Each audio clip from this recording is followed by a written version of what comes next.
بسم اللہ الرحمن الرحیم۔ سبق نمبر 9، دعوت ابراہیم۔ ابراہیم علیہ السلام کی دعوت۔ ودعا ابراہیم قومہ الی اللہ، اور ابراہیم علیہ السلام نے اپنے قوم کو اللہ کی طرف بلایا۔ ومنعہم من عبادت الاصنام، اور ان لوگوں کو بتوں کی عبادت کرنے سے منع کیا۔ قال ابراہیم لقومہ، ابراہیم علیہ السلام اپنے قوم سے کہنے لگے، ما تعبدون، کس چیز کی تم لوگ عبادت کرتے ہو؟ قالوا نعبد اصناما، تو ان لوگوں نے کہا ہم بتوں کی عبادت کرتے ہیں۔ قال ابراہیم علیہ السلام کہنے لگے، هل يسمعونکم اذ تدعون، کیا تم جب بلاتے ہو تو سنتے ہیں؟ او ينفعونکم او یضرون، یا وہ تم کو نفع دیتے ہیں یا نقصان؟ قالوا بل وجدنا آباءنا كذلك يفعلون، وہ لوگ کہنے لگے بلکہ ہم اپنے باپ دادوں کو اسی طرح کرتے ہوئے پایا ہے۔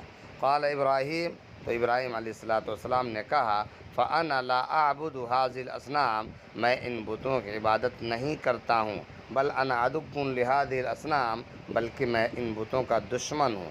انا اعبد رب العالمین، میں سارے عالم کے پروردگار کی عبادت کرتا ہوں۔ الذی خلقنی فهو یہدین، وہ جس نے مجھے پیدا کیا اور پھر ہدایت دیا۔ والذی هو یطعمنی ویسقین، وہ رب جس نے مجھے پلایا اور کھلایا۔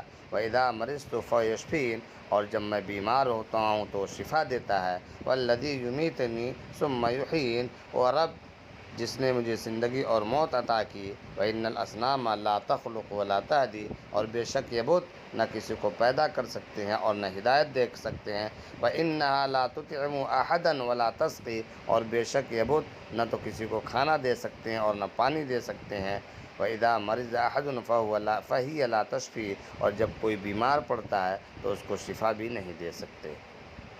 وَإِنَّهَا لَا تُمِيتُ أَحَدًا وَلَا تُحْيِي، اور بے شک یہ بت نہ کسی کو زندگی دے سکتے ہیں اور نہ موت دے سکتے ہیں۔